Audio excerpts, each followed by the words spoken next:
Hello friends, welcome to we are nursing academy. मैं राजेंद्र सिंह आपका बहुत बहुत स्वागत करता हूं। आज फिर से कुछ रिसेंट एंड रिपीटेड क्वेश्चन लेके आ गया हूं जो डीएचए, एमओएच, हार्ड, ओएमएसबी या एमओपीएच एंड एनएचआरए के लिए, प्रोमेट्रिक एग्जाम के लिए बहुत इंपॉर्टेंट है। वीडियो में शुरू से अंत तक बने रहिएगा क्योंकि हर एक क्वेश्चन इंपॉर्टेंट है, बार बार पूछे जा रहे हैं। इस मई मंथ में ही आए हैं। मई मंथ पे आए हुए क्वेश्चन के ऊपर वीडियो नंबर 13 है। एक बार वीडियो को लाइक कर दीजिएगा, शेयर कर दीजिएगा अपने फ्रेंड्स के साथ, और जिन्होंने भी चैनल को सब्सक्राइब नहीं किया एक बार चैनल को सब्सक्राइब कर दीजिएगा। ओके, चलते हैं हम क्लास के ऊपर। तो हमने कल एक होमवर्क दिया था आपको। लास्ट क्वेश्चन था, John plans to revisit the organisational chart of the department.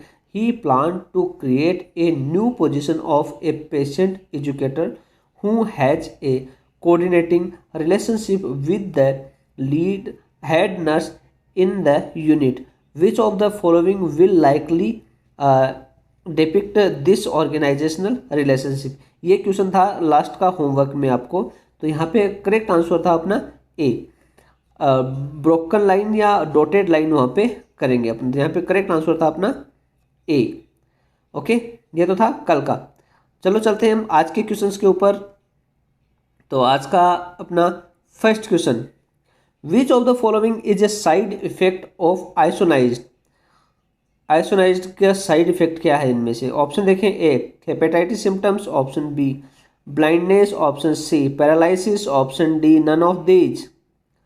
आइसोनाइज्ड medicine का साइड इफेक्ट क्या है? हर एक क्वेश्चन के बाद में मैं आपको थोड़ा टाइम दूंगा ताकि आप कमेंट कर सकें, आपकी प्रैक्टिस हो सके। ओके, कुछ सेकंड का टाइम दूंगा मैं। ये क्वेश्चन सऊदी प्रोमेट्रिक के साथ साथ में डीएचए में पूछा गया है और ओमान के एग्जाम में पूछा गया है इसी मई मंथ में। तो आइसोनाइज्ड मेडिसिन है, उसका साइड इफेक्ट क्या है? आइसोनाइज्ड मेडिसिन है, एक ट्यूबरकुलोसिस की मेडिसिन है। ठीक है, ट्यूबरकुलोसिस वाले पेशेंट को देते हैं। तो उसका साइड इफेक्ट क्या है? क्या हमें पेशेंट के अंदर साइड इफेक्ट देखने को मिलेगा? तो यहाँ पे अपना करेक्ट आंसर क्या होगा? ऑप्शन ए, हेपेटाइटिस सिम्टम वहाँ पे देखने को मिलेंगे क्योंकि ये लीवर पे बहुत ज़्यादा इफेक्ट करती है। तो वहाँ पे हेपेटाइटिस जैसे सिम्टम्स हमें देखने को मिल सकते हैं। ठीक है, यहाँ पे करेक्ट आंसर होगा option A. Okay, next question, second number, what is the term that use to describe people communicate their own believe, same culture, goals, values and ethicals? Option देखें, A interpersonal communication, option B intrapersonal communication, option C intergroup communication, option D none of these.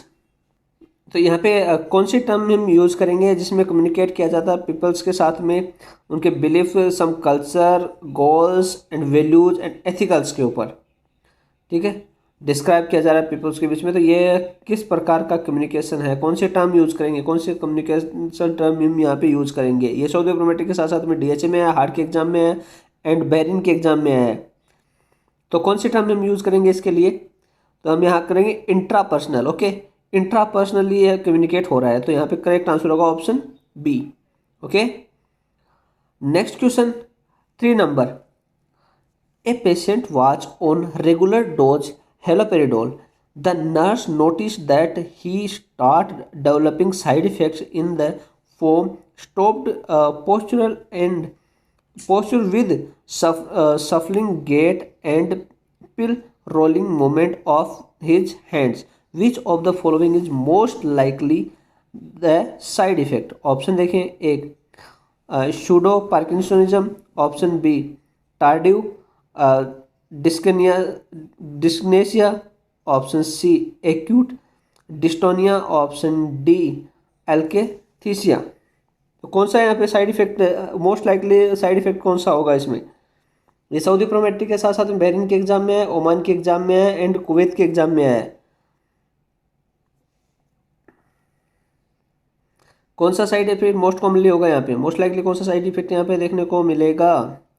तो ये कौन सा side effect होगा? ये है pseudo parkinsonism, ये side effect हमें देखने को मिलेगा। तो यहाँ पे मोस्ट लाइकली साइड इफेक्ट है option A, pseudo parkinsonism. Okay, next question, 4 number, health education about accident in school, role of whom. School के अंदर हेल्थ एजुकेशन देना है एक्सीडेंट के बारे में। तो इसके लिए कौन रोल प्ले करेगा? ऑप्शन देखें, administrator, option B social worker, option C doctor, option D nurse. School के अंदर एक्सीडेंट के ऊपर हेल्थ एजुकेशन देनी है तो कौन रोल प्ले करेगा, कौन हेल्थ एजुकेशन प्रोवाइड करेगी, ये पूछा है इसमें। ये भी सऊदी प्रोमेट्रिक के साथ साथ में डीएचए के अंदर और हार्ट के एग्जाम में आया है। ठीक है, तो देखिए यहाँ पे स्कूल नर्स होती है, वो स्कूल के अंदर हेल्थ एजुकेट प्रोवाइड करवाती है अबाउट एक्सीडेंट के लिए। ठीक है, तो यहाँ पे करेक्ट आंसर होगा option D. Next question 5 number, child complaining wheezing, crackle and nasal flaring. The doctor ordered Pulmicort 0.5 mg and 1 mg salbutamol. What is the most appropriate cause or what should the nurse expect diagnosis? Option देखें, A because his parents are smoking, option B viral bronchitis, option C rhinitis, option D asthma. एक बच्चा है जो complain कर रहा है wheezing की, crackle sound, nasal flaring, and doctor ने उसको क्या किया, पल्मिकॉट 0.5 mg and salbutamol 1 mg order किया है। तो इसमें अप्रोप्रिएट कोज या फिर एक्सपेक्टेड डायग्नोसिस क्या होगा, नर्सिंग डायग्नोसिस क्या होगा इसमें, ये पूछा है।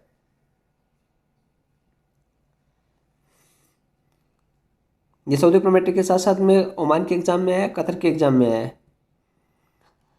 तो यहाँ पे एक्सपेक्टेड डायग्नोसिस क्या एक्सपेक्ट कर सकते हैं नर्स, क्या डायग्नोसिस हो सकता है यहाँ पे,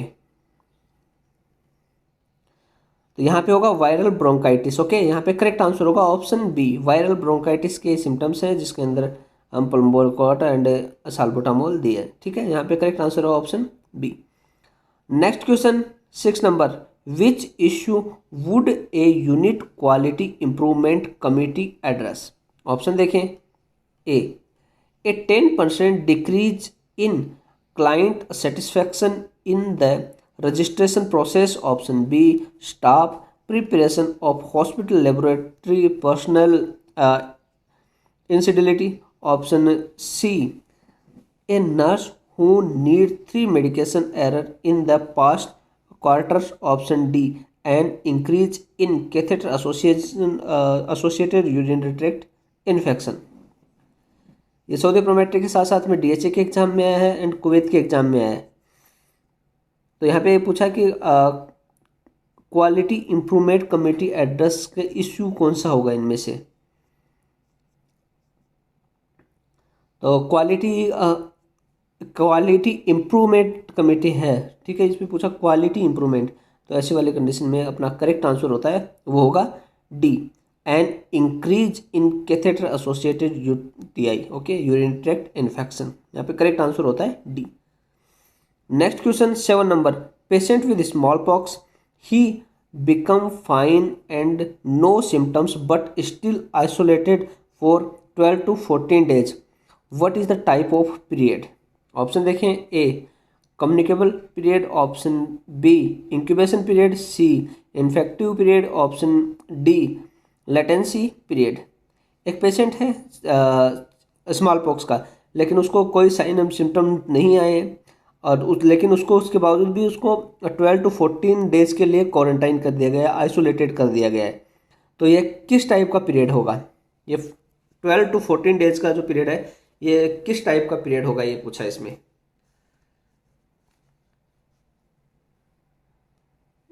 स्मॉल पॉक्स के अंदर स्मॉल पॉक्स का पेशेंट आया लेकिन उसको कोई साइन सिम्टम नहीं है, सस्पेक्टेड मान सकते हैं उसको, लेकिन उसको आइसोलेटेड कर दिया गया 12 to 14 डेज के लिए।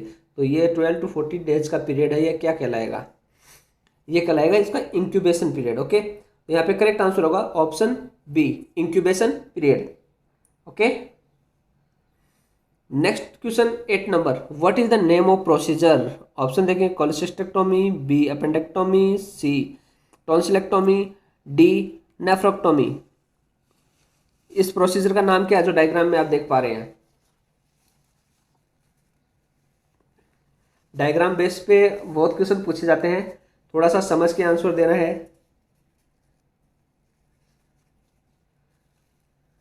देखिए आप यहाँ पे गौर से देखेंगे तो पास में जो आपको फिंगर लाइक स्ट्रक्चर दिख रही है जिसको पकड़ के रखा है, इसके जस्ट पास में आपको क्या दिखाई दे रहा है कि लीवर दिखाई दे रहा है कि इसके जस्ट पास में आपको लीवर दिखाई दे रहा है, तो ये लीवर के टच में कौन से पार्ट होता है? लीवर के टच में जो पार्ट होता है जिसकी सर्जरी करनी पड़ती है हमें, ऐसा वाला पार्ट लीवर के टच में कौन सा होता है? ठीक है, तो उसकी सर्जरी है, तो ये होगा अपना कोलेसिस्टेक्टोमी। ओके, गॉल ब्लैडर यहाँ पे रिमूव करें तो यहाँ पे करेक्ट आंसर होगा ऑप्शन ए, कोलेसिस्टेक्टोमी। ठीक है, next question 9 number. A 22-year-old patient is admitted in the male diagnosis of tonsillar abscess. He has high fever along with dysphagia, difficulty in talking, and patient is planned to needle aspiration of the intravenous antibiotic including penicillin. What is nursing problem need attention first? Option देखें, A an imbalance nutrition due to inadequate, option B impaired swallowing related to dysphagia, option C acute pain related to throat inflammation, option D hyperthermia related to acute infection। तो यहाँ पे देखो, ये 22-year-old patient अपने पास जो male ward में अपने पास है जिसको टॉन्सिलर अब्सेस है, टॉन्सिल्स में अब्सेस हो गया है।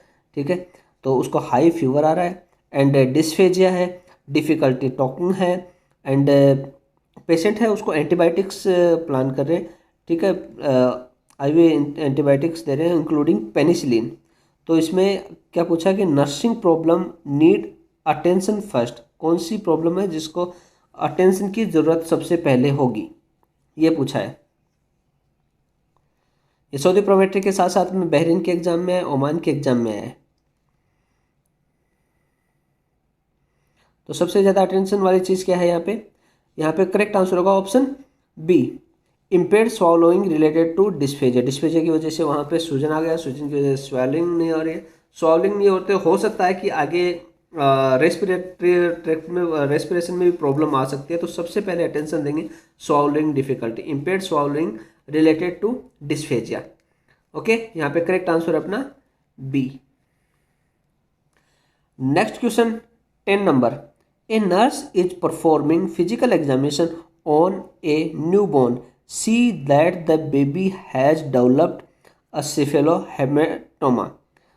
This baby is at risk of which of the following? Option देखें, A increase intracranial pressure, option B infected umbilical cord, option C pathological joints, option D sudden death. एक nurse है, एक physical examination कर रही है एक newborn का। ठीक है, तो न्यूबॉर्न को क्या है, सिफिलोहेपेटोमा है। ठीक है, सिफिलोहेपेटोमा डेवलप हुआ है बच्चे को। तो इसमें हाई रिस्क किस चीज़ का रहेगा, किस चीज़ की रिस्क रहेगी ये बच्चे में, ये पूछा है। ये सऊदी प्रोमेट्री के साथ साथ में ओमान के एग्जाम में है, कुवैत के एग्जाम में है। तो हाई रिस्क किस चीज़ की रहेगी यहाँ पे ये पूछा है। देखिए, सिफिलोहेमेटोमा जहाँ पे मिलता है वहाँ पे जॉइंटिस होने के चांसेस बहुत ज़्यादा होते हैं। ठीक है, चांसेस क्या होता ही होता है, वहाँ पे जॉइंटिस देखने को मिलेगा ही मिलेगा। ठीक है, तो यहाँ पे करेक्ट आंसर होगा pathological joints, option C. Okay, next question 11 number. 42-year-old woman is brought to the emergency severe chest pain radiating to the left neck. A physician instruct nurse to start the morphine, aspirin या MONA protocol. What is the top priority of nursing care? Option देखें, ए administer nitroglycerin according to the physician, option B administer morphine according to the physician, option C administer oxygen according to physician, option D administer aspirin according to physician। 42-year-old women है, अपने पास emergency department में है, जिसको severe chest pain हो रहा है and redirection हो रहा है लेफ्ट नेक के अंदर, लेफ्ट साइड में। ठीक है, फिजिशियन ने उस नर्स को इंस्ट्रक्ट किया है किसके लिए, मॉर्फिन और एस्पिरिन प्रोटोकॉल के हिसाब से देने के लिए। ठीक है, तो इसमें टॉप प्रायोरिटी नर्सिंग केयर क्या होगी, ये पूछा है। सऊदी प्रोमेट्री के साथ DHA में भी आया, हार्ट के एग्जाम में भी आया है एंड कतर के एग्जाम में आया है। इसी महीने में। तो इसमें टॉप प्रायोरिटी हम किस चीज़ को देंगे, ये पूछा है।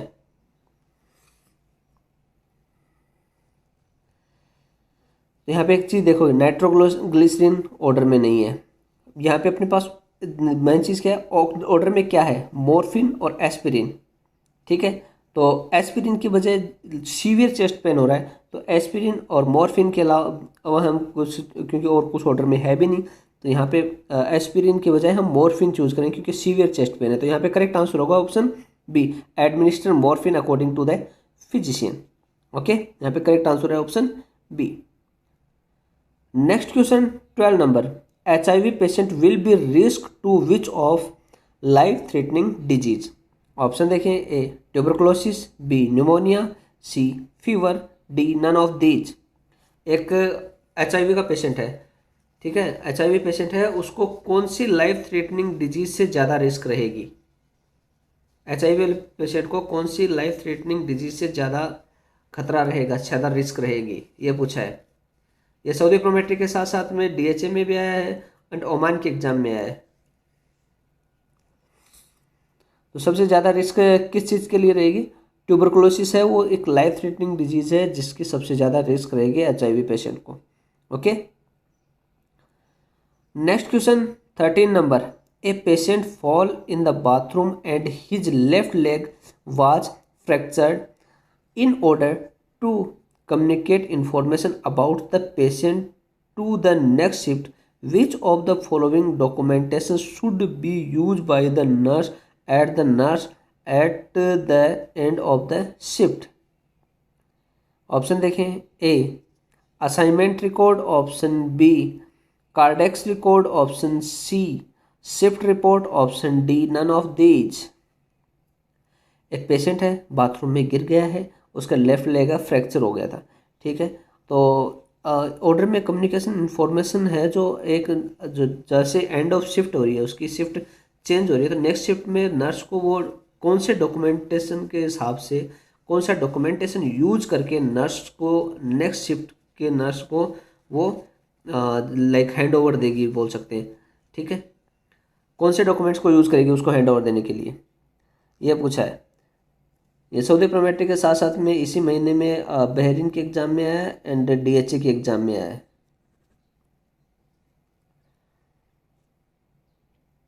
देखिए यहाँ पे कौन सा डॉक्यूमेंट्स यूज़ करेगी, यहाँ कार्डेक्स रिकॉर्ड होता है वो यूज़ करेगी। कार्डेक्स रिकॉर्ड क्या होता है, कुछ बच्चे हैं जिनको कार्डियक रिकॉर्ड नहीं पता तो बता दूं आपको। कार्डियक रिकॉर्ड है एक नर्सिंग की वर्कशीट होती है जिसमें जिसका अंदर पेशेंट का समरी है, पेशेंट की इन्फॉर्मेशन है, लाइक कौन सी मेडिसिन चल रही है, क्या फॉलोअप है उसका, वो सारी चीज़ें हम लिखते हैं कार्डियक रिकॉर्ड के अंदर। ठीक है, तो यहाँ पे कार्डियक रिकॉर्ड के अकॉर्डिंग ही हम नेक्स्ट नर्स जो होती है अपनी शिफ्ट खत्म होने के बाद नेक्स्ट शिफ्ट में ओवर देते हैं, ठीक है, हैंड ओवर करते हैं तो कार्डियक रिकॉर्ड के अकॉर्डिंग देते हैं। तो उसके अंदर लिखा होना हमें उसके अंदर नोट करेंगे कि हाँ ऐसा ऐसा फ्रैक्चर वगैरह हुआ है, तो सारी चीज़ें उसके अकॉर्डिंग ही हम उसको हैंड ओवर देंगे। ठीक है, तो यहाँ पे करेक्ट आंसर होगा option B. Clear. Next question 14 number, there is one senior evening shift has been promoted to supervisor. What is the most effective cause that help to take decision and accept new position? Option देखें, A number of staffing during shift, option B his leadership skills, option C financial promotions, option D none of these. एक senior को evening shift के अंदर promote किया गया supervisor की post पे, तो इसमें पूछा कि मोस्ट इफेक्टिव कोच क्या होगा जो हेल्प करता है उसको ये डिसीजन लेने में, एक्सेप्ट न्यू पोजीशन एक्सेप्ट करने में ये इफेक्टिव है। मोस्ट इफेक्टिव कोच क्या है जो हेल्प करता है, ये पूछा इसमें। ये सऊदी प्रोमेट्रिक के साथ साथ में DHA के एग्जाम में आया है एंड हार्ट के एग्जाम में आया है। तो कौन सा इफेक्टिव कोच है जो हेल्प करता है इसकी, तो ये होगा उसकी जो लीडरशिप स्किल्स हैं वो हेल्प करती हैं कि वो प्रमोट किया जाए। ठीक है, तो यहाँ पे करेक्ट आंसर होगा option B his leadership skills. Okay, leadership skills हैं उसको देख के ही उसको सुपरवाइजर के लिए प्रमोट किया गया है। Clear. Next question 15 number, progressive enlargement of a multinodular go-tracheal compression including pain at the site of ear and jaw, difficulty swallowing, change of patient breath by compressing the esophagus. There is in otherwise the patient is at risk. What is the preferred treatment?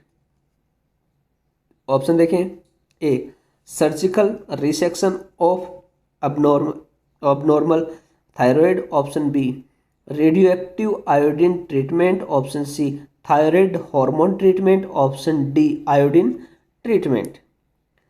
एक progressive enlargement है multinodular tracheocompressive including pain at the site of ear and jaw पे, ठीक है। And difficulty हो रही है swallowing में, and patient उसके ब्रीथिंग में भी थोड़े से चेंजेस है, एंड इसोफेगस को कंप्रेस कर रही है, ठीक है। तो ऐसी वाली यानी कि ये आगे जाके पेशेंट के लिए रिस्क भी हो सकता है। तो इसके लिए ट्रीटमेंट क्या होगा, प्रेफर्ड ट्रीटमेंट क्या होगा इसका?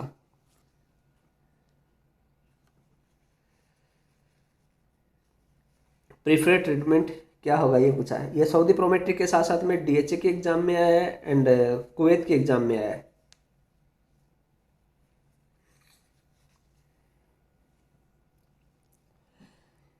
प्रीफर्ड ट्रीटमेंट के लिए ये सारे के सारे सिम्टम आ रहे हैं, क्या कि थायराइड बढ़ जाता है, ठीक है, इंक्रीज द थायराइड ग्लैंड, इसकी वजह से ये प्रॉब्लम्स आती है। तो ये इसके लिए हम सबसे बेस्ट ट्रीटमेंट क्या होगा, surgical resection of abnormal thyroid. Okay, यहाँ पे जो अबनॉर्मल थायराइड है उसको सर्जिकल रिसेक्शन कर देंगे, ऑपरेशन करके उसको हटा देंगे, थायराइडोक्टोमी कर देंगे। ओके, यहाँ पे correct answer option A. Okay, next question 16 number, patient has severe itching all over the body, what medication should the nurse give? Option देखें, A rational antihistamine, option B diphenhydramine, option C zinc oxide, option D antibiotic. एक patient है जिसको severe etching हो रही है पूरी body के ऊपर, all over the body, body की पूरी, तो इसमें नर्स है कौन सी मेडिसिन है एडमिनिस्टर करेगी, ये पूछा है इसमें। पूरी बॉडी पे इचिंग हो रही है,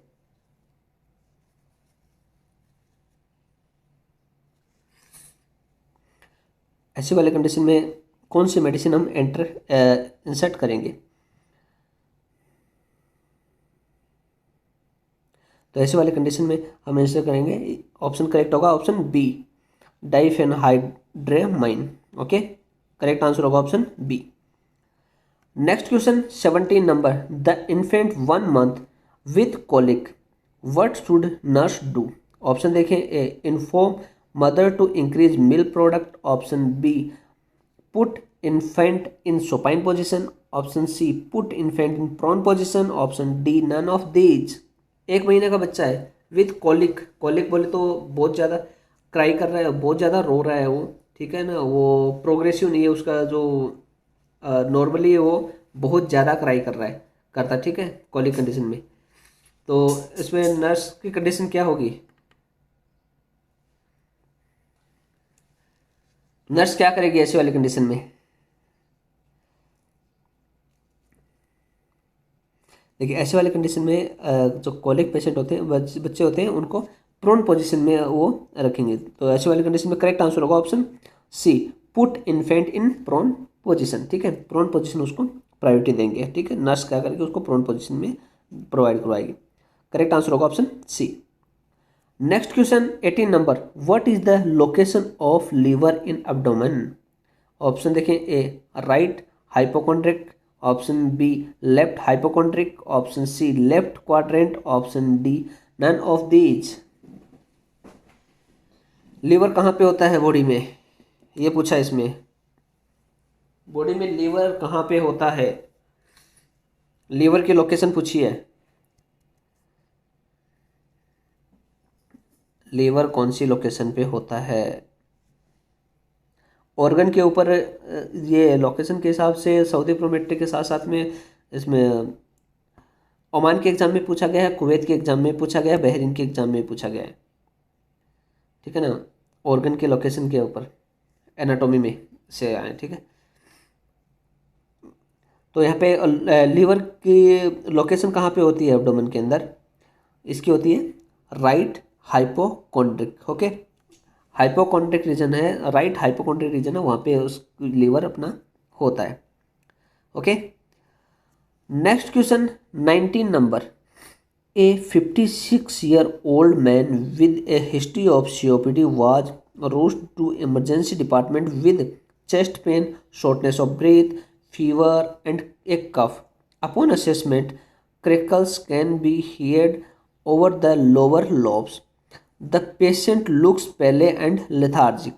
Blood pressure 110/70, heart rate 130, respiration 9, temperature 38.1, oxygen saturation 85. What is most likely condition? Option देखें, A myocardial infarction, option B pulmonary embolism, C respiratory failure, option D bronchial asthma. 56-year-old patient अपने पास जिसकी history है COPD, अपने पास emergency department में है, जो chest pain है उसको भी, शॉर्टनेस ऑफ ब्रीथ है, फीवर है एंड कफ है। असेसमेंट में पाया गया है कि जो लोअर लोब है लंग्स का, वहाँ पे क्रैकल साउंड अपने को सुनाई दे रही है। पेशेंट है वो पहले बॉडी है पहले दिखाई दे रही है, लिथार्जी है patient. Blood pressure 110/70, heart rate 130 है, रेस्पिरेशन कम आ रहा है 9 आ रहा है ओनली, टेम्परेचर 38.1 है, ऑक्सीजन सेचुरेशन ओनली 85 है। तो मोस्ट लाइकली कंडीशन क्या हो सकती है, ये पूछा है। ये सऊदी प्रोमेट्रिक के साथ साथ में DHA के अंदर आया है, ओमान के एग्जाम में आया है एंड कतर के एग्जाम में आया है। तो इस कंडीशन ये मोस्ट लाइकली कौन सी कंडीशन हो सकती है, ये पूछा है इसके अंदर। तो ये मोस्ट लाइकली कौन सी कंडीशन होगी, ये आएगी रेस्पिरेशन फेल्यूर की, ठीक है। रेस्पिरेटरी फेल्यूर कंडीशन है ये। यहाँ पे करेक्ट आंसर ऑप्शन सी, क्योंकि सारे के सारे सिम्टम्स हैं यहाँ पे शो कर रहे हैं रेस्पिरेटरी फेल्यूर वाले। तो यहाँ पे करेक्ट प्रायोरिटी किसको देंगे, रेस्पिरेटरी फेल्यूर। करेक्ट आंसर है option C, okay. Next question 20 number. A nurse is performing an initial assessment for a client. Which of the following would be considered subjective information received during the assessment? Option देखें, ए the client's blood pressure increase when the provide enter the room, option B the client rate pain at the level of 6 on the numeric rating scale, option C the client has a pinpoint rash on the face and trunk, option D the client weight 186 pound। Nurse है performer के initial assessment, एक client का initial assessment कर रही है एक nurse, ठीक है। तो इसमें पूछा है विच of the following would be considered objective information received during the assessment. Objective data, इसमें से ऑब्जेक्टिव डाटा क्या है, ऑब्जर्व करने वाला डाटा क्या है, ये पूछा इसमें।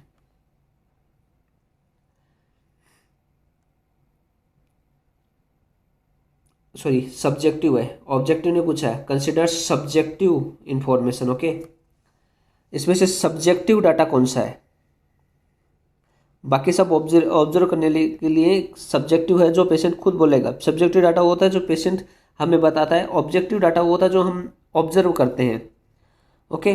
तो यहाँ पे देखिए, यहाँ पे अपना करेक्ट आंसर होगा option be the client rate pen at the level of 6 on the numeric rating scale, क्योंकि पेन लेवल हमें दिखाई नहीं देगा, पेन तो लेवल वो पेशेंट खुद ही बताएगा। तो ये है एक सब्जेक्टिव डाटा, ठीक है। बाकी सब है ऑब्जेक्टिव डाटा, वो हम ऑब्जर्व कर सकते हैं, ठीक है, क्लियर। तो यहाँ पे करेक्ट आंसर होगा ऑप्शन बी। ये आपका होमवर्क, इसका जवाब आपने अभी कमेंट करना है, सबने अभी के अभी कमेंट करना है, और इसका आंसर है, करेक्ट आंसर क्या है वो मैं कल के वीडियो में, जैसे आज बताया मैंने स्टार्ट होते ही वीडियो, तो उसके हिसाब से मैं कल भी इसका आंसर स्टार्ट होते ही बताऊंगा, okay. Thank you for watching my video. I hope video आपको अच्छा लगा हो, तो प्लीज़ एक बार लाइक कर दीजिएगा, शेयर कर दीजिएगा, एंड जिन्होंने भी चैनल को सब्सक्राइब नहीं किया एक बार सब्सक्राइब कर दीजिएगा। एंड आपको कोई भी हेल्प चाहिए होती है, आप मुझे, मेरा व्हाट्सअप नंबर है, इस पर मुझे कांटेक्ट कर सकते हैं। एज सुन एज पॉसिबल आपका रिस्पांस देने की कोशिश करूँगा। कोई स्टडी मटेरियल वगैरह कर लेना है या फिर प्रोसेसिंग करवानी है, ऑल ओवर गल्फ़ के लिए हम प्रोसेस करवाते हैं, तो उसके लिए आप मुझे कांटेक्ट कर सकते हैं, ओके। Thank you. कल फिर से मिलते हैं कुछ इम्पोर्टेंट और न्यू क्वेश्चंस के साथ।